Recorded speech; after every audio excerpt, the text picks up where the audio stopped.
ঈদ মুবারক সিনে ইনভাইভার্স, কেমন আছেন আপনারা সবাই? দেখতে দেখতে কিন্তু ঈদ উল ফিতর চলে এসেছে এবং আমাদের সিনেপ্লেক্স গুলোতে, আমাদের সিঙ্গেল স্ক্রিন গুলোতেও চলে এসেছে এক ঝুড়ি মুভি। এবং একে একে আমরা সব মুভিগুলো রিভিউ করব, আপনাদের সামনে তুলে ধরবো যে কোন মুভিটা আমাদের ভালো লেগেছে এবং কোন মুভিগুলো আপনি হলে গিয়ে দেখতে পারবেন। আজকের ভিডিওতে প্রথমেই যেই মুভিটা নিয়ে আমরা কথা বলবো সেটা হলো মোস্ট ওয়েটেড, আমাদের ঢালিউডের মেগা স্টার, সুপারস্টার, ঢালিউডের কিং খান শাকিব খানের মুভি প্রিন্স। এই মুভিটা ডিরেক্ট করেছেন আবু হায়াত মাহমুদ। আজকে আমরা এই মুভিটা নিয়ে কথা বলবো, তাই আর দেরি না করে grab your popcorn, settle in and let's get into the movie.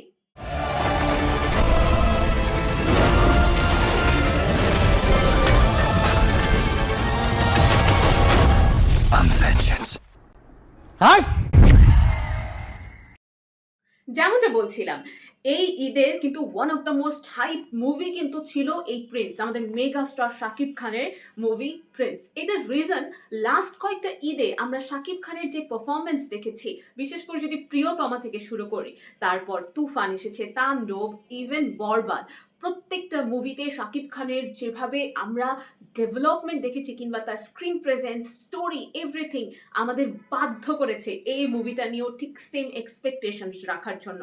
কিন্তু আদৌ কি সেটা ফুলফিল হয়েছে? আমি আমার ট্রেলার রিভিউ ভিডিওতে কিংবা আপকামিং ঈদ মুভিজ ভিডিওগুলোতেও কিন্তু আমি বলেছি যে ট্রেলার দেখার পর আমাদের, যারা আমরা মুভি দেখতে খুব পছন্দ করি কিংবা একটু খুঁটিনাটি বিচার করি, তাদের কাছে কিন্তু এই মুভিটা অনেক ডিসঅ্যাপয়েন্টমেন্ট নিয়ে আসার একটা আশঙ্কা ছিল এবং সেই আশঙ্কাটাই কিন্তু অনেকটা সত্যি হয়েছে। প্রথমত আমি এখান থেকে শুরু করতে চাই, এত বড় একটা মুভি আমাদের ইন্ডাস্ট্রির জন্য, আমাদের এই ঈদের জন্য, সেই মুভিটা স্টার সিনেপ্লেক্সে ফার্স্ট ডের কোনো শো পায়নি, রাখাই হয়নি।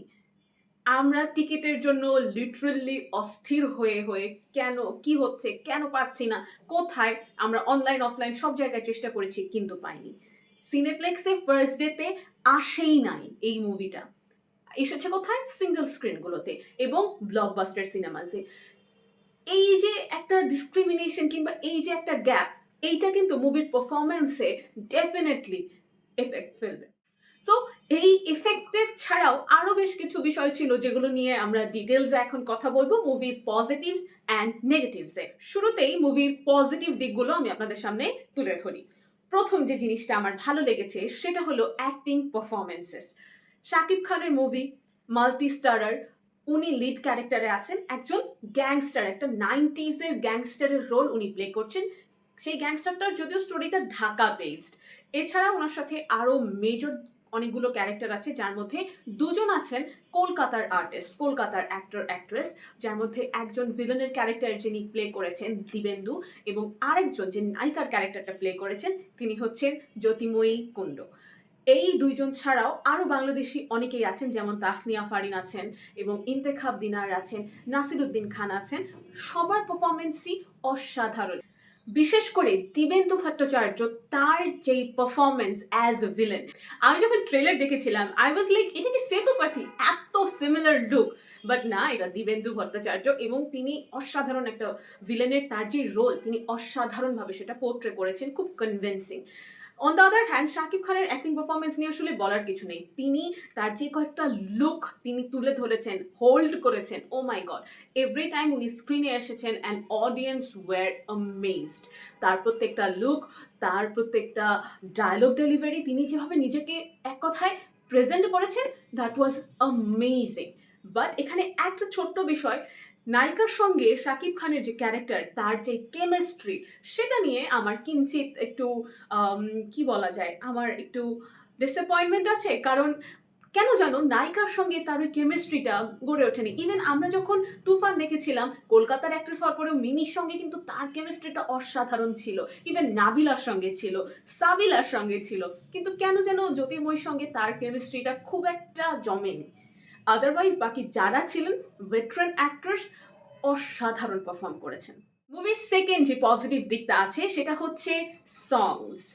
গ্যাস, এই মুভির এই পর্যন্ত দুটো গান রিলিজ হয়েছে, দুটো গানই অসাধারণ। একটা জ্বালা জ্বালা, আরেকটা পরি, একটা রোমান্টিক আর একটা আইটেম সং, একটা তাসনিয়া ফারিনের সঙ্গে আরেকটা জ্যোতির্ময়ী কুণ্ডের সঙ্গে। দুটো ভিন্ন জনরার দুটো গানই খুবই সুন্দর, নো কমপ্লেইনস, একদম লাইক আপবিট, রোমান্টিক, খুবই অসাধারণ দুটো গানই শুট করা হয়েছে, এত সুন্দর লেগেছে শুনতে। ইটস লাইক দুটো গানেরই একটা ভাইব আছে অ্যান্ড অডিয়েন্স এটা ভীষণ এনজয় করেছে। এছাড়া টাইটেল ট্র্যাকটা আছে যেটাও অডিয়েন্স বেশ পছন্দ করেছে, লিরিক্সটা খুব ভালো, ভাইব করছে সবাই। তবে ওইটার ভিএফএক্স নিয়ে একটু ছোট্ট কিছু কমপ্লেইনস আছে, যেটা নিয়ে আমি নেক্সট পার্টে কথা বলবো। Move on to the negative aspects. এবং আমি বলে রাখি, সাকিবিয়ানসদের জন্য কিংবা সিনেমাইজের অডিয়েন্সদের জন্য গুড পার্টস এন্ডস হিয়ার। আমার মনে হয় না আমি আর কোনো ভালো কথাই মুভি নিয়ে বলতে পারবো, and I am very much disappointed যে আমার কেন এই কথাগুলো বলতে হচ্ছে। বাট অনেস্টলি আমরা অনেস্ট রিভিউ করতে আসছি, সো আমরা যতটা আনবায়াস হয়ে বলা যায় আমরা সেটা চেষ্টা করছি। নেগেটিভ অ্যাসপেক্টের শুরুতে যে পয়েন্টটা নিয়ে কথা বলবো সেটা হচ্ছে ভিজুয়াল প্রেজেন্টেশন। আবারও প্রিভিয়াস রেফারেন্স টানতে হয়, আমরা প্রিয়তমাতে দেখেছি একটা প্রস্থেটিক লুক শাকিব খানের, আমরা তুফানে দেখেছি তার দুটো ডিফারেন্ট লুক, একটা গ্যাংস্টার একটা হিরো। আমরা এরপরে তার তাণ্ডবে দেখেছি তার অগেন একটা গ্যাংস্টার, একদম লাইক ছোট চুল করা, ওই ওই একটা লুক আমরা দেখেছি। হ্যাঁ, আমরা বরবাদেও দেখেছি তার খুব ডিফারেন্ট কিছু, like different again, like gangster হোক কিংবা মাসি একটা লুক আমরা দেখেছি, এই মুভিতেও আমরা সেই লুকটা দেখেছি। কিন্তু আদৌ কি ডিরেক্টর ঠিক সেইভাবে প্রেজেন্ট করতে পেরেছেন যে এক্সপেকটেশনটা আমাদের তাণ্ডব, তুফান, বরবাদ সিনেমাগুলো দিয়েছিল? না, পুরো মুভির এক্সিকিউশনটা খুবই খুবই বিলো অ্যাভারেজ হয়েছে। মুভির কালার গ্রেডিং যদি বলেন, মুভির স্পেশাল ইফেক্টস, সিজিআই, ভিএফএক্স খুবই লো কোয়ালিটির হয়েছে। একটা সময় বলা হয়েছিল, মানে এমন কিছু দাবি এই সিনেমার যে পুরো টিম ছিল, ডিরেক্টর কিংবা প্রডিউসার্সরা দাবি করেছিলেন যে এই সিনেমাটার আর শ্যুট করেছেন অ্যানিমেলের ডিওপি। হ্যাঁ, বলিউডের অ্যানিমেলের ডিওপি এই সিনেমাটা শ্যুট করেছেন।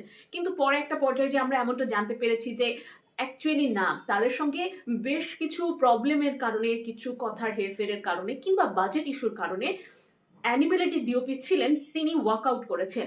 ফর দ্যাট রিজন আপনি কিন্তু পুরো মুভিতে কোনো সিনেম্যাটিক ভিউ পাবেন না কিংবা কোনো সিনেম্যাটিক এক্সপিরিয়েন্স পাবেন না। পুরো মুভিটা দেখতে দেখতে আপনার মনে হতে পারে ওকে খুব অ্যাভারেজ। অনেক সিন আছে যেগুলো লিটারেলি প্রজেক্টরের সামনে করা হয়েছে কিংবা একদম খুব লো কোয়ালিটির ভিএফএক্স বা সিজিআই ইউজ করা হয়েছে, যেটা ডেফিনেটলি আপনার মুভি দেখার এক্সপিরিয়েন্সকে নষ্ট করবে।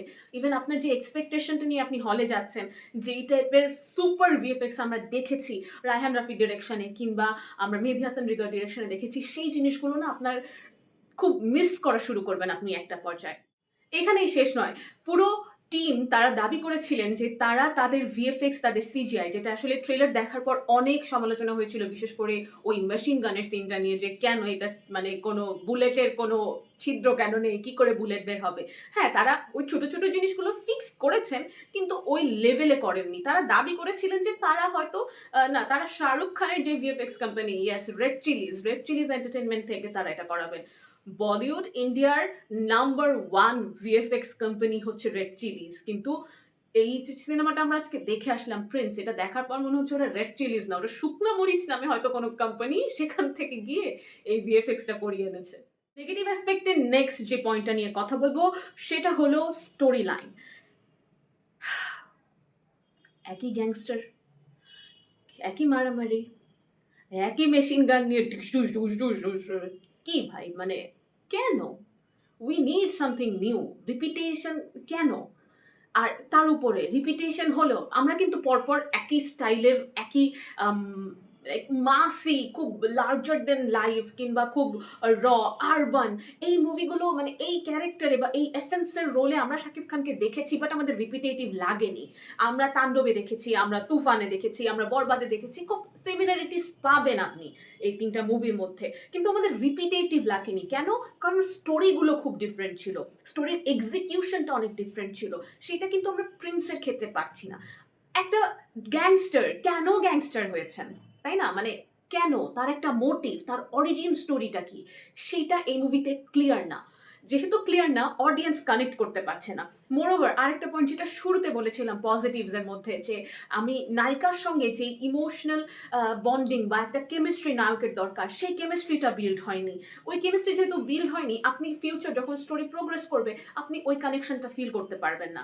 ইভেন শাকিব খানকেও আমার মনে হয়েছে তিনি মেহেদী হাসান হৃদয় কিংবা রায়হান রাফির কাছে যেভাবে ইউজড হয়েছেন, তার পোটেনশিয়াল যেভাবে বের করেছেন এই ডিরেক্টরগুলো, ঠিক সেইভাবে এখানে কিন্তু বের হয়ে আসেনি। যার কারণে পুরো মুভি দেখলে আপনার মনে হবে খুবই অগোছালো, খুবই তাড়াহুড়ো করে জাস্ট ঈদে ছাড়তে হবে ঠাস করে ছেড়ে দিয়েছি এইরকম। এটার প্রভাব কিন্তু অ্যাকচুয়ালি এই যে কেন হলে আমরা টিকিট পাচ্ছি না, কেন সিনেপ্লেক্সে ফার্স্ট দিনে কোনো শো প্রিন্স পাইনি, তার রিজনই সম্ভবত এইটা যে খুব অগোছালো, খুব ফোর্সড। ট্রেলার রিভিউতেও আমি বলেছিলাম যে ট্রেলার দেখে মনে হচ্ছে খুব ফোর্সড, খুব তাড়াহুড়ো করে মানে দিতে হবে, শেষ করতে হবে এই জন্য। সো এই জিনিসটা ওভারঅল আমার কাছে খুব নেগেটিভ লেগেছে, কারণ এখন শাকিব খান তার যেই নতুন আম, একটা নতুন তার পার্সোনালিটি কিংবা তার যে ক্যারিয়ারের সেকেন্ড ফেজটা তিনি বিলং করছেন বা ক্যারি করছেন, এই ফেজে আসে না আমরা তার কাছ থেকে এই টাইপের একটা যে ধরতক্তা মার পেরেক টাইপের সিনেমা আমরা নিতে পারি না আসলে। কারণ আমরা এত পলিশড, তার এত অসম পারফরমেন্স দেখে অভ্যস্ত, এত পারফেক্ট মুভি দেখে অভ্যস্ত, এত গোছালো মুভি দেখে অভ্যস্ত আমরা ঢালিউডের, যে এখন এই ঠিক আছে করে দিলাম টাইপের কাজ আমরা আসলে অ্যাজ অডিয়েন্স আমরা নিতে পারি না। ইভেন রিসেন্টলি একটা ট্রেলার রিলিজ হয়েছে ঈদের দিনই, নতুন, মানে তারা বলছে ট্রেলার 2। ওই ট্রেলারটা অ্যাকচুয়ালি পোস্ট ক্রেডিট সিন, মানে মুভির যে সেকেন্ড পার্টটা আসবে সেটাতে সাকিবের হয়তোবা স্টোরি প্রোগ্রেস করবে কিংবা অরিজিন স্টোরি দেখাতে পারে, যেখানে তার একটা তামিল বা রাজস্থান লুক, ইকুয়ালি আবার রাজস্থানের শর্ট করা হয়েছে, সব কিছু মিলিয়ে একটা কিছু তারা মানে একটা হাইপ বা একটা হুক তারা রাখার চেষ্টা করেছেন, যেটা আমার মনে হয় না অডিয়েন্স কানেক্ট করতে পেরেছে। কারণ যেহেতু ফার্স্ট পার্টেই আমরা কানেক্ট করতে পারিনি, সেহেতু সেকেন্ড পার্ট দেখার জন্য মানুষ আসলে কতটা ইন্টারেস্টেড এইটা নিয়ে অনেক ডাউট থেকে যায়। কারণ ফার্স্ট পার্টে যদি আসলে অডিয়েন্স কানেক্ট না করতে পারে বা ওই অরিজিন স্টোরি বা ওই হুকটা না করে রাখতে পারে, তাহলে অডিয়েন্স কেন শুধু শুধু সেকেন্ড পার্ট দেখতে যাবে?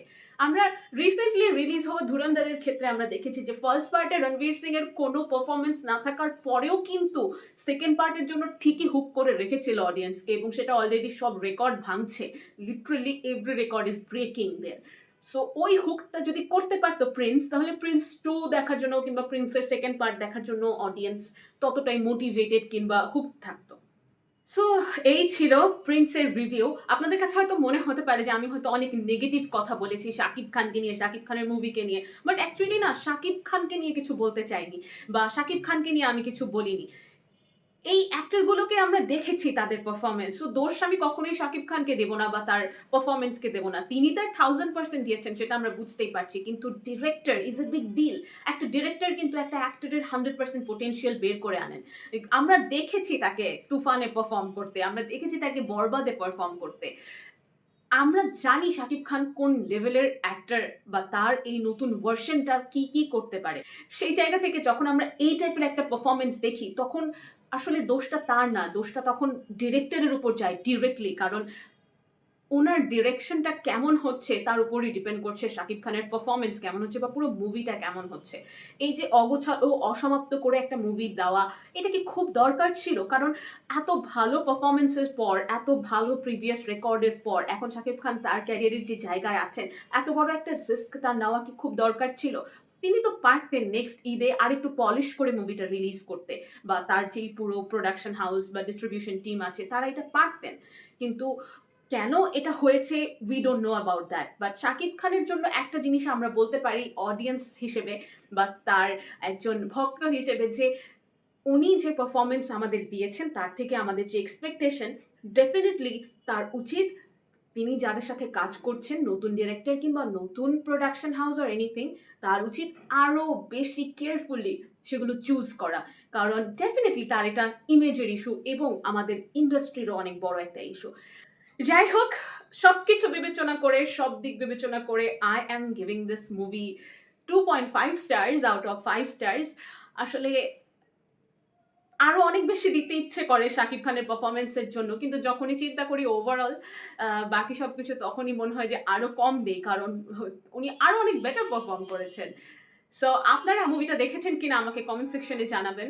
অ্যান্ড কেমন লাগলো, কেমন এক্সপিরিয়েন্স হলো, ঈদে বাকি কোন মুভিগুলো দেখছেন সেগুলো আমাকে জানাতে ভুলবেন না। খুব শিগগিরই নতুন যে বাকি মুভিগুলো আছে সেগুলোরও কিন্তু আমি রিভিউ নিয়ে চলে আসবো।